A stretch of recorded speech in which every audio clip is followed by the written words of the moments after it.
이렇게 말을 잘하는 친구들이 면접을 잘 본다고 하는데 그만큼은 아니더라도 내가 준비해간 말은 제대로 하려면 연습을 해야 되겠죠. 꾸준히 연습을 해야 좋은 열매를 맺을 수 있다라는 거죠.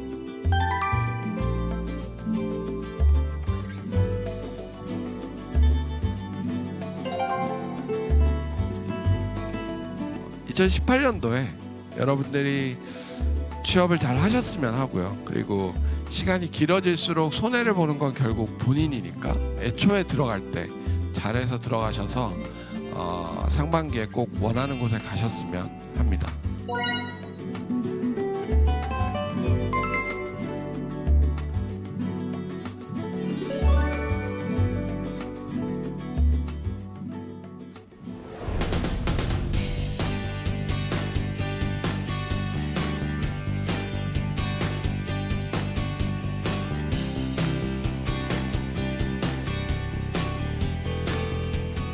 네, 시작하도록 할까요?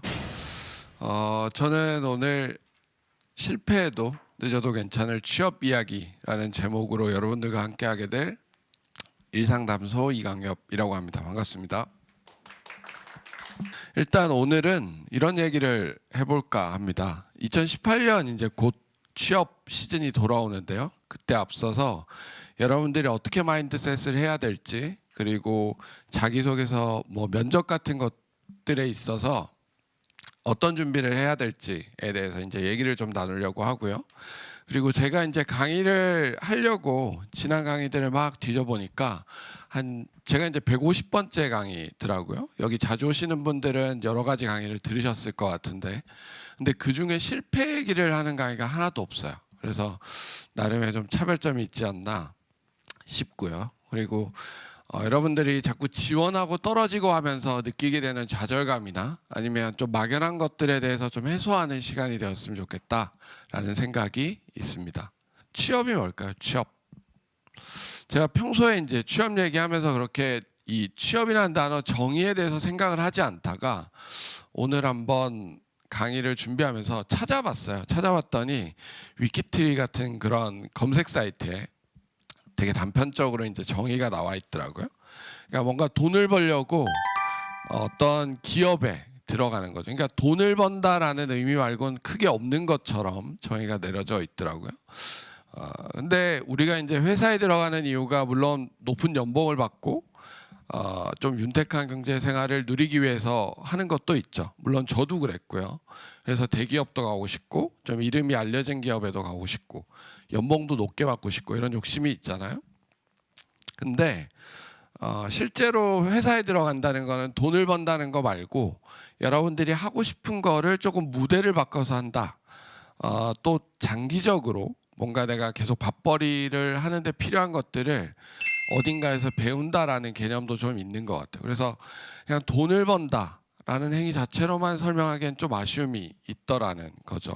그래서 여러분도 생각이 조금 다를 수 있지만 그 돈을 버는 행위에만 집중을 하면 사실 그 회사 고르는 거, 그리고 회사에서 떨어졌을 때 내가 느낄 수 있는 게 좀 되게 좌절감을 더 많이 느낄 수 있다는 거죠. 그래서 그 생각을 좀 바꿨으면 좋겠다.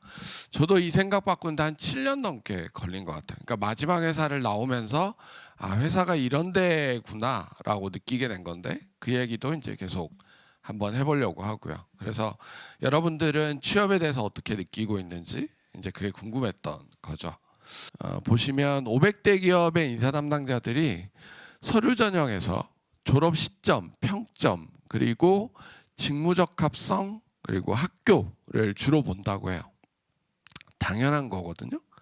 저게 제일 중요한 정보고, 또 뭐 이렇게 보시면 되게 실망할 것도 있을 수 있는데 뭐 그 시점이나 직무적 합성이나 대학교 중에 하나라도 좋지 않으면 다른 스펙이 아무리 좋아도 뽑지 않는다. 그 다음에 졸업 후 3년이 지나면 스펙이 우수해도 통과 가능성이 낮다. 그리고 직무와 무관한 경우 평점이 높거나 식계대학 출신이어도 서류 통과 가능성이 낮다. 그죠? 어쨌든 저건 되게 당연한 얘기인데요. 저건 조금 이따가 또 얘기를 하겠지만, 근데 이제 한편으로 저 500대 기업이라고 하면 우리가 이름 대면 알만한 기업들이에요. 뭐 그룹사들 아니면 중견의 좀 큰 기업들이라서 저기 속하지 않은 기업들이 몇백만 개가 더 있거든요. 그러니까 저건 좀 대표 기업들이 자기네들이 그 지원자들을 좀 걸러야 되니까 기준을 만들다 보니 저런 사태가 생긴 것 같고요. 근데 이제 뭐 저건 저렇다 쳐요. 저기에 뭐 내가 가려고 했을 수도 있고 아닐 수도 있지만 어쨌든 뭐 그들이 그렇다니까. 근데 이제 좀 황당했던 게 뭐냐면 구직자 700명 정도를 대상으로 조사를 했어요. 저게 이제 되게 제한적이긴 하지만 뜨는 스펙, 지는 스펙이라고 이제 조사를 한 것 같아요. 그래서 뜨는 스펙 1등이 뭐냐? 1등이 자격증, 토익, 채용형 인턴십, 토스, 오픽 뭐 이런 거라고 하더라고요. 위에 인사 담당자가 얘기하는 것과 전혀 다르죠. 그죠? 근데 지는 스펙에 저 위에 게 다 들어가 있어요. 학점 관리, 봉사활동, 복수, 부전공 같은 거. 그러니까 제가 이제 저거를 이렇게 스크랩에다 글을 쓰면서 니네 700명은 다 떨어질 거야 라고 했어요. 이게 인사 담당자랑 생각이 저렇게 다른데 어떻게 붙겠냐라는 거죠. 그러니까 저런 생각의 차이도 실제 시장에 있을 수 있고 있다는 거죠. 그래서 일단 좀 앞에 부분에 약간 마무리를 좀 하면 이런 것 같아요. 일단은 진로라는 버스를 여러분들이 타게 됐어요. 우연치 않게. 그래서 진로라는 버스를 타고 막 이렇게 가요. 어디론가 모르겠지만 근데 그게 이제 취업의 과정인 것 같아요. 목적지 없이 막 가다가 어느 정류장에 딱 갔어요. 그러니까 낯선 마을에 들어가서 어느 정류장에 딱 내렸어요. 그게 뭐냐? 기업인 것 같아요. 기업에 들어가는 거죠. 그럼 버스가 지나가겠죠. 난 그 정류장에서 그 마을에서 내가 하고 싶은 것들을 해요. 그러다가 떠날 때가 되면 그 정류장을 다시 찾아가면 되는 거죠. 정류장 찾아가서 다시 오는 버스를 타고 다음 목적지로 가면 되는 거예요. 그게 한 30년 되는 거죠.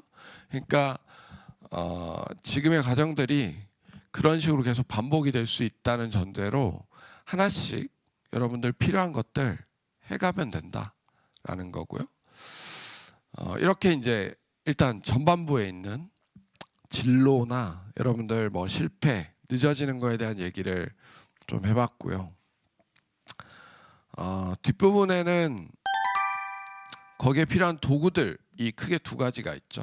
그러니까 글쓰기, 취업에 필요한 글쓰기, 자기소개서, 그리고 취업에 필요한 말하기, 면접, 요 두 가지에 대해서 이제 약간 원포인트 레슨처럼 몇 가지 말씀드릴 텐데요. 취업은 크게 저 두 가지만 잘하면 과정을 잘 지나갈 수 있을 것 같아요. 근데 이제 그 컨셉을 어떻게 잡느냐는 개인의 몫이거나 아니면 여러분들이 만나는 컨설턴트가 얘기해 주는 것들에 좀 좌우가 될 텐데 저는 일단 자기소개서 쓰는 과정은 글쓰기로 이해를 하고 있어요. 글을 쓴다. 그리고 면접은 말을 하는 것과 연관되어 있다라고 생각을 하고 있거든요. 그래서 여기 관련된 공통점 세 가지를 보고 각각의 방법들을 좀 더 디테일하게 이제 얘기를 하려고 합니다. 일단 이 두 가지는 이런 특징이 있어요. 첫 번째 특징은 표현의 도구이자 평가의 도구예요. 표현의 도구라고 하면 일단 그 자기소개서와 말을 할 때 그러는 거죠. 뭐 나 잘났어요라고 이제 그 두 가지에 나의 잘남을 담는 거죠. 여기도 뭐 이렇게 이력서 되게 특이하게 나와 있지만 단정한 뭐 이력서 어쨌든 칸 채우기 위주지만 이력서 그리고 읽히는 자기소개서를 쓰고 또 경력이 있으신 분들은 경력기술서를 쓰고 그죠? 또 말하기 할 때는 면접관이 원하는 답변을 제대로 하고 하면서 내가 니네 회사에 맞다는 거를 계속 어필을 하는 데 필요한 거죠. 그게 이제 표현의 도구로서 역할을 하는 것 같고요. 평가의 도구는 그 과정에 이제 여러분들이 우리에게 맞다 아니다를 판단하는 도구인 것 같아요. 예를 들어 뭐 여기는 신세계라고 나와 있지만 아까 떨어졌던 것과 반대로 이제 이렇게 합격했어요라는 얘기를 들을 수 있겠죠. 내가 적당히 나를 표현했고 또 회사에서 맞는 여건을 내가 갖췄다면 평가에 있어서 합격을 받을 수 있겠죠. 또 면접도 면접관들이 원하는 답변을 잘 하고 또 그게 모두 어필이 된다면 합격할 수 있겠죠. 그러니까 글쓰기나 말하기나 모두 여러분들 표현과 평가에 되게 중요한 도구들인 것 같다. 두 번째는 둘 다 공이 좋은 컨텐츠를 가지고 있어야 한다입니다. 좋은 컨텐츠라고 하면 이제 뭐 소재들이겠죠. 아까 뭐 스펙에 있었던 그 나머지 6가지 그런 것들일 수 있지만 일단 제가 이제 주로 SNS 얘기를 드는데요. 이게 이제 제 조카의 인스타입니다. 어느 날 제가 우연찮게 조카 인스타에 들어갔는데 저렇게 되게 잡지에나 나올 법한 사진을 올려둔 거예요. 그래가지고 우와 이러고 밑에를 봤더니 좋아요가 한 200~300개씩 달린 거예요. 일반인 상대로 사실 200~300개가 달리는 건 되게 특이한 거거든요. 그래서 이 친구가 지금은 덴마크에 있기는 한데 덴마크에 자기가 아침에 먹는 음식을 자꾸 올리는 거죠. 근데 사진이 좋고 하니까 사람들이 많이 좋아요를 누르고 있는 것 같아요. 근데 한편으로 생각해 보면 이 친구가 이 사진을 찍어서 올릴 때까지 얼마나 고심을 했을까를 좀 느낄 수 있을 것 같아요. 저런 사진을 막 이렇게 빛이랑 막 이렇게 맞춰서 찍은 다음 몇 장을 찍었겠죠.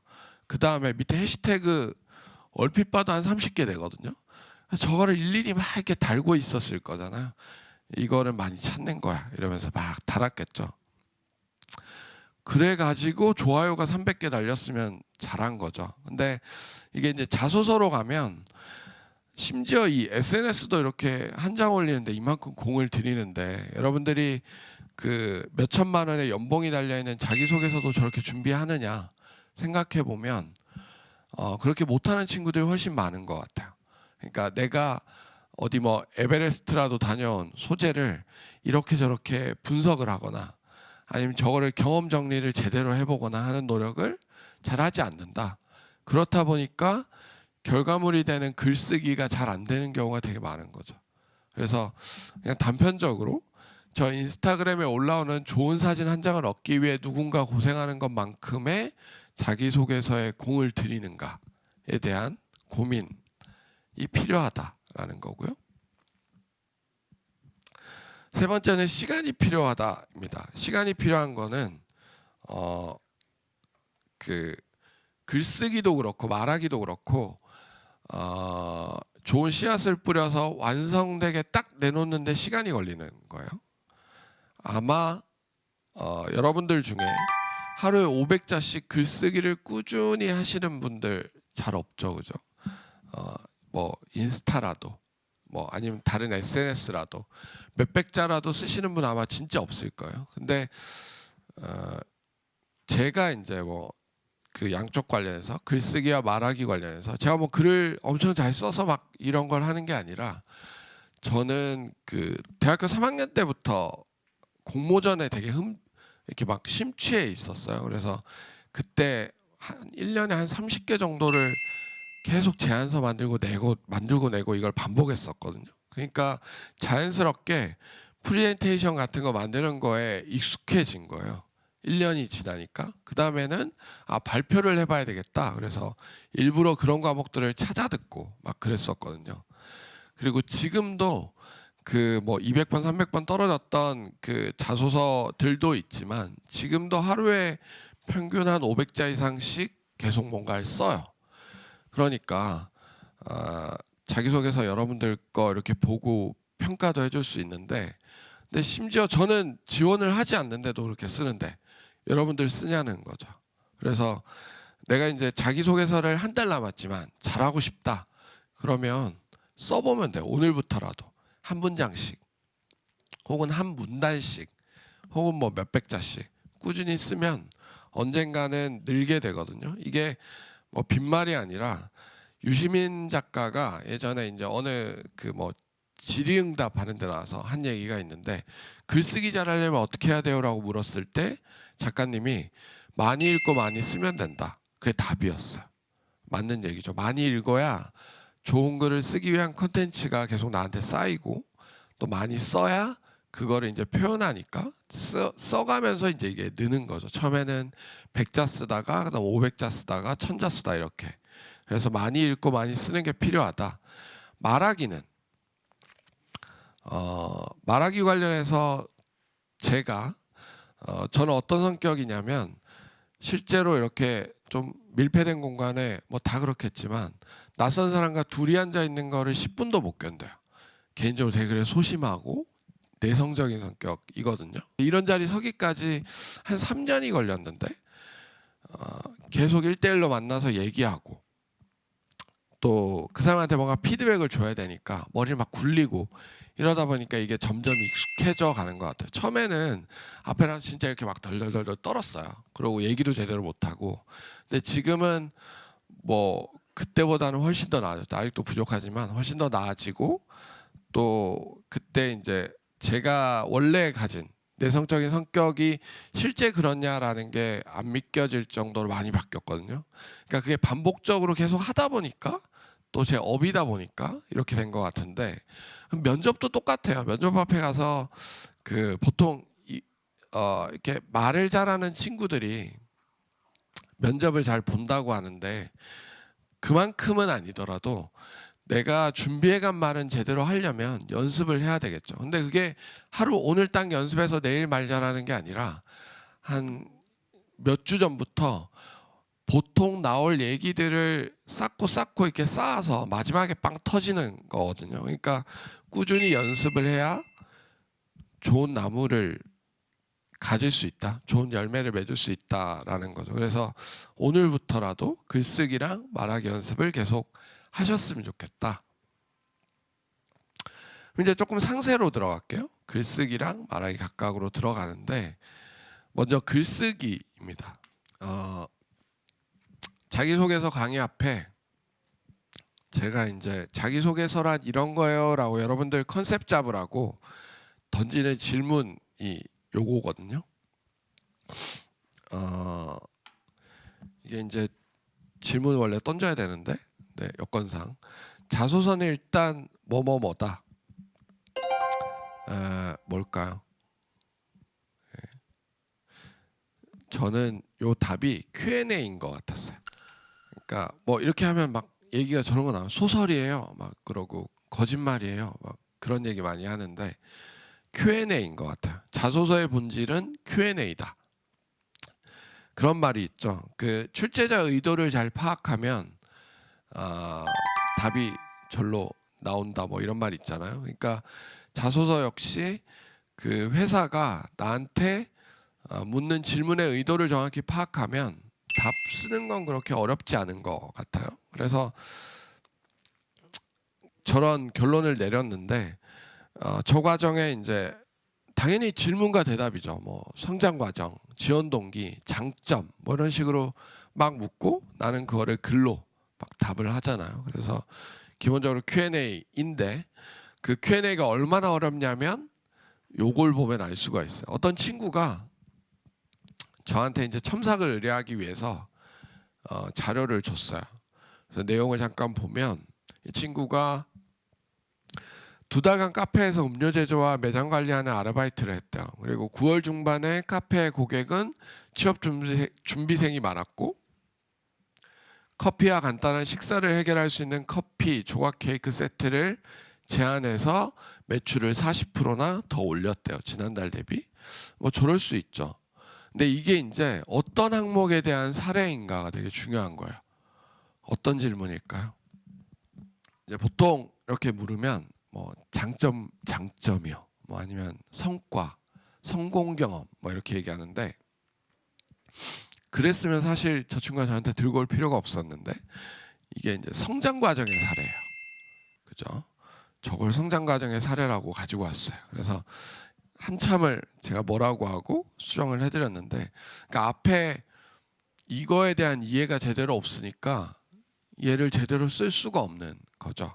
성장 과정을 나한테 왜 질문했지를 생각해 봐야 되는데 거기다가 그냥 성장 과정 이래가지고 있었던 사례 가져오면 되겠지라고 생각하고 그냥 쓴 거죠. 그러니까 저런 사태가 생기죠. 저러면 안 읽어요. 그죠? 인사 담당자가 읽지 않겠죠. 다른 엉뚱한 얘기하고 있으니까. 질문과 답변인데 질문은 내가 이렇게 던졌는데 질문과 관련 없는 얘기를 했으니까 안 읽죠. 그 뒤에 거도 안 읽게 될 것 같고요.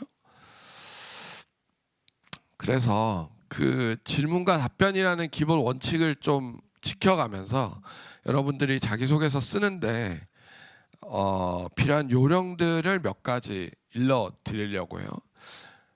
크게는 일단 디테일, 구성, 비율입니다. 이 세 가지를 잘 지키면 자기소개서를 웬만큼 쓸 수 있다. 하나씩 알아볼게요. 디테일은 뭔가? 아까 이제 사례도 나왔지만 보통 사례를 되게 두루뭉술하게 언급하는 경우가 많아요. 예를 들어 제가 자주 드는 예는 그런 건데 아프리카에 봉사활동을 한 일주일 갔다 왔어요. 그러면 어떤 사례가 있니? 라고 얘기했을 때 저는 아프리카에 일주일 봉사활동 다녀왔어요. 요 정도 수준으로 얘기하는 친구들이 많거든요. 그리고 가서 집을 짓는 봉사활동을 일주일간 했어요. 과정에서 팀워크도 느끼고 또 커뮤니케이션도 하고 그런 경험이 있었다라고 얘기하는데 여기서 말하는 디테일은 그 정도는 아니고 그 안에서 에피소드를 충분히 찾아내는 거예요. 그러니까 일주일을 갔다고 쳐봐요. 근데 내가 아프리카도 처음 가고 비행기도 처음 타고 한다면 비행기 타러 인천공항 가는 순간부터 귀국에서 내려오는 순간까지 그 모든 경험들이 다 새롭겠죠. 비행기는 어떻게 타야 되지?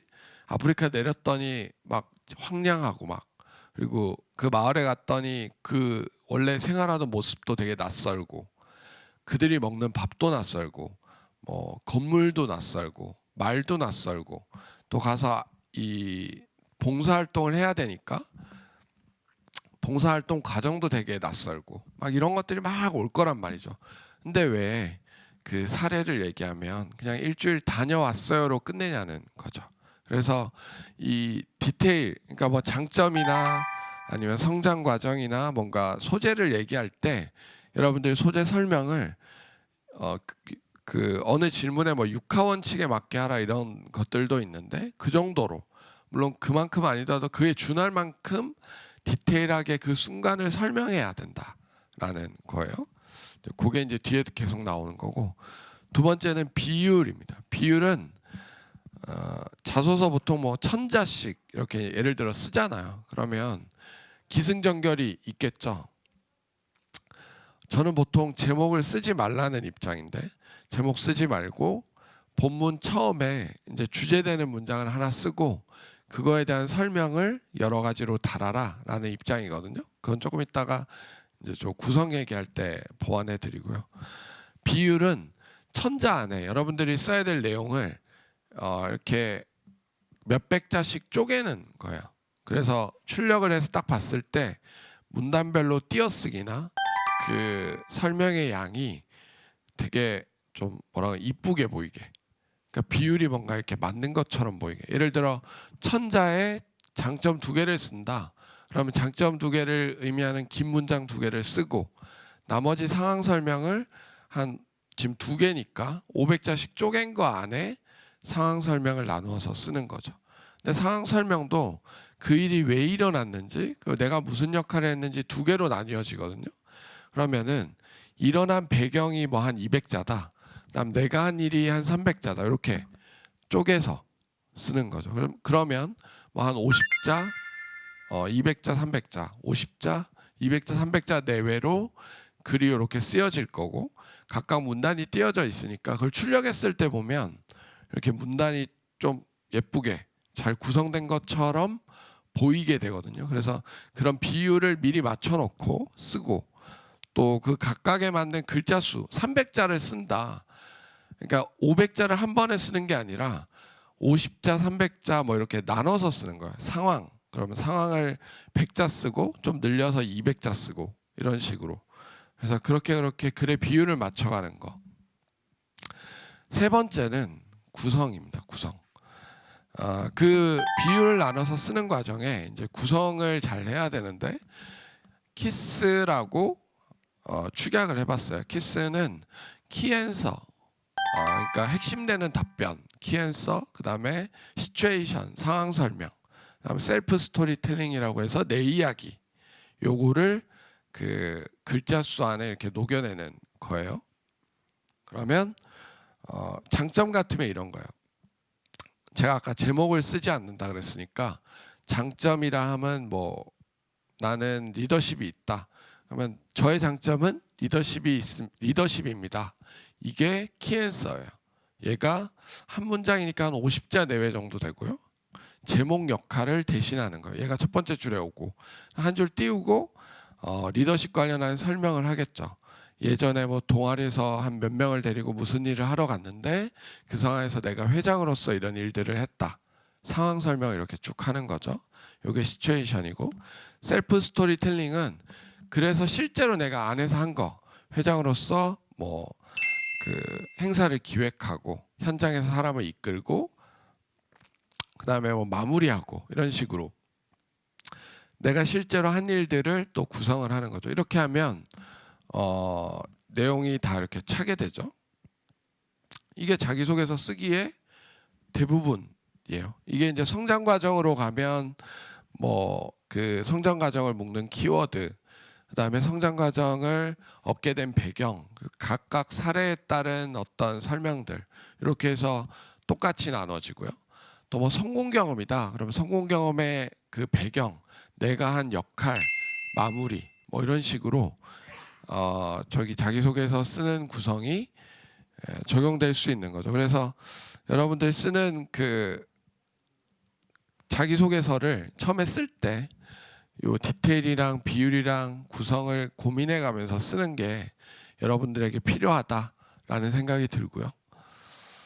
그리고 그렇게 해서 내가 잘 쓰면 이렇게 합격한 자기소개서가 눈에 들어와요. 그러니까 뭐 자기소개서 강의 보면 합격한 자기소개서 막 이렇게 띄워가지고 막 읽히잖아요. 근데 실제로 내가 자기소개서를 어떻게 잘 쓰는지 알지 못하면 잘 쓴 자기소개서가 눈에 절대로 안 들어와요. 그러니까 뭐 유시민 작가 정도 되면 그러겠죠. 어떤 책을 이렇게 읽고 이 책 잘 썼다 정도 되겠죠. 근데 그거 말고 이제 막 갓 책 읽기를 시작한 사람이 그런 책을 보면 뭔가 느낄 수 있냐? 그렇지 않거든요. 그래서 앞에 했던 것들이 좀 반복적으로 내가 익숙해지면, 그래서 내 거를 잘 쓸 수 있게 되면 이런 것들이 이제 이 진짜 잘 썼네라고 보이는 거예요.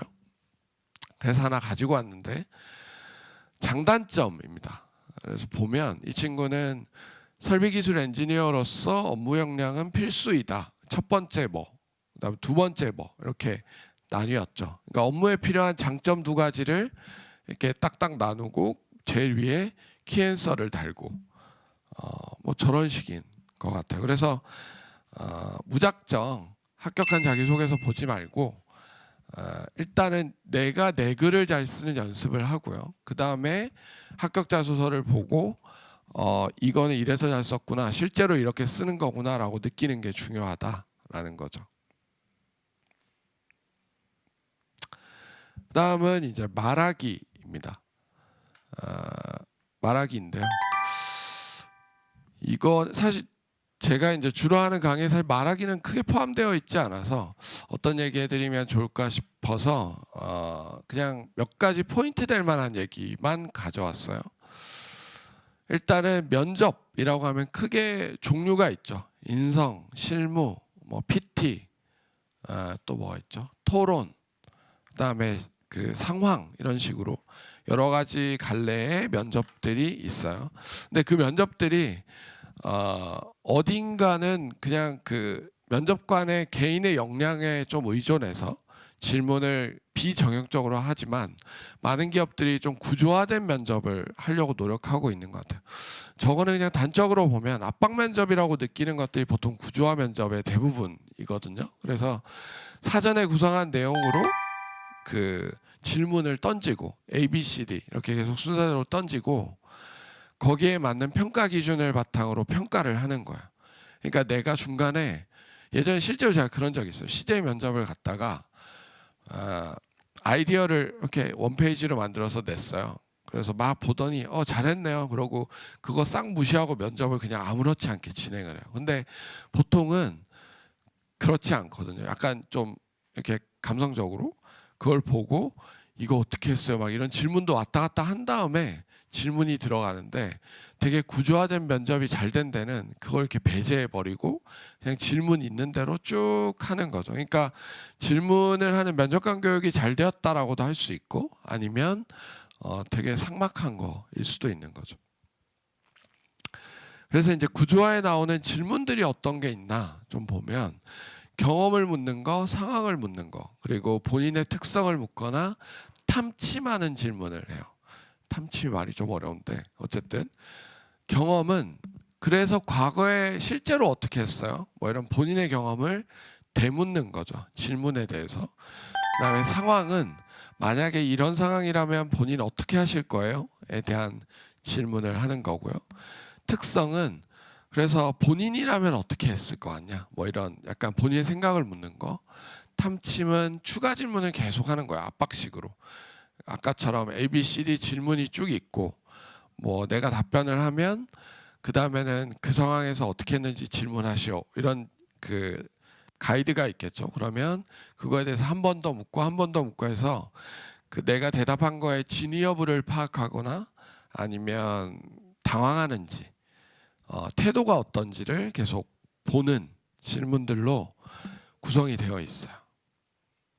근데 그 면접이 사실 어떻더라도 자기소개서처럼 기본만 잘 준비해 가면 되는 것 같아요. 그게 뭐냐면 두 가지인데 하나는 자기소개를 확실히 준비해 가는 거예요. 근데 이게 어느 정도냐면 타임라인을 딱 세워서 한 1분짜리다. 그러면 40초 정도는 이런 얘기해야지. 20초 정도는 이런 얘기해야지. 20초 안에 장점 두 가지를 이렇게 얘기해야지. 시간이 길어지면 20초가 한 예를 들어 한 40초로 들었다. 그러면 키워드 얘기하고 사례를 얘기해야지. 이런 식으로 템플릿을 좀 만들어 가는 거예요. 그래서 기본적으로 하게 되는 자기소개서 질문은 자기소개는 그렇게 템플릿 안에서 얘기를 하는 거를 권해드리고 답변은 아까 이제 글쓰기처럼 기본적으로 Q&A예요. 그러니까 내가 답변을 잘하면 되는데 일단 질문을 하는 내용이 뭔지를 잘 들어야 되겠죠. 그 다음에 기본적인 템플릿은 그 질문이 요구하는 첫 번째 답변을 하는 거예요. 너 장점이 뭐야? 예, 제 장점은 커뮤니케이션 능력입니다. 요게 1번이고요. 2번은 왜냐하면 이러이러한 사례가 있기 때문에. 그러니까 내가 그 키앤서를 답하고 근거를 하나 답하고 이런 식으로 하는 거죠. 그래서 요 틀을 모든 질문에 넣는 거예요. 장점을 묻든 뭐 아니면 그냥 일상을 묻든 뭐 이럴 수 있죠. 오늘 아침에 뭐 드셨어요? 라고 하면 아침에 뭐 국밥을 먹었는데 아침에 일찍 나오다 보니 회사 근처에 미리 와서 좀 긴장도 풀 겸 국밥을 먹었습니다. 이렇게 얘기할 수 있는 거죠. 또 뭐 어려웠던 뭐 일이 있었어요. 그러면 어떤 일이 있었는데 왜냐하면 왜 어려웠고 이렇게 극복했습니다. 그러니까 일단은 질문자가 요구하는 첫 번째 답변을 어떻게든 짧게 하는 거예요. 그 다음에 사유를 천천히 생각하면서 이제 답변을 하는 거죠. 그렇게 하면 웬간한 질문에는 좀 구조적으로 계속 답변을 할 수 있어요. 그러니까 기계적으로라도. 거기에 맞는 사례를 넣는 건 좀 두 번째인 거죠. 그거는 앞서서 내가 준비를 잘 해놔야 되는 거고요. 그래서 전체적으로 여러분들과 함께 얘기한 거는 취업이 좀 어렵고 늦어지더라도 괜찮다라는 얘기를 앞서서 했었고요. 그리고 그 과정에 필요한 자기소개서나 면접 같은 것들을 좀 더 잘 준비해서 그런 것들을 줄이는 게 필요하겠죠. 빨리 내가 원하는데 들어가는 게 좋을 것 같고 좀 돌아가더라도 제대로 준비해서 경험도 잘 정리하고 또 경험에 맞는 에피소드들도 잘 뽑아내서 활용할 수 있도록 하는 게 필요하다는 생각이 듭니다. 2018년도에 여러분들이 취업을 잘 하셨으면 하고요. 그리고 시간이 길어질수록 손해를 보는 건 결국 본인이니까 또 그 과정에 기회 비용들이 많이 생기고 또 들어가게 되더라도 또 여러분들에게 생길 수 있는 여러 가지 문제점들이 있으니 애초에 들어갈 때 잘해서 들어가셔서 상반기에 꼭 원하는 곳에 가셨으면 합니다. 이상 마치겠습니다.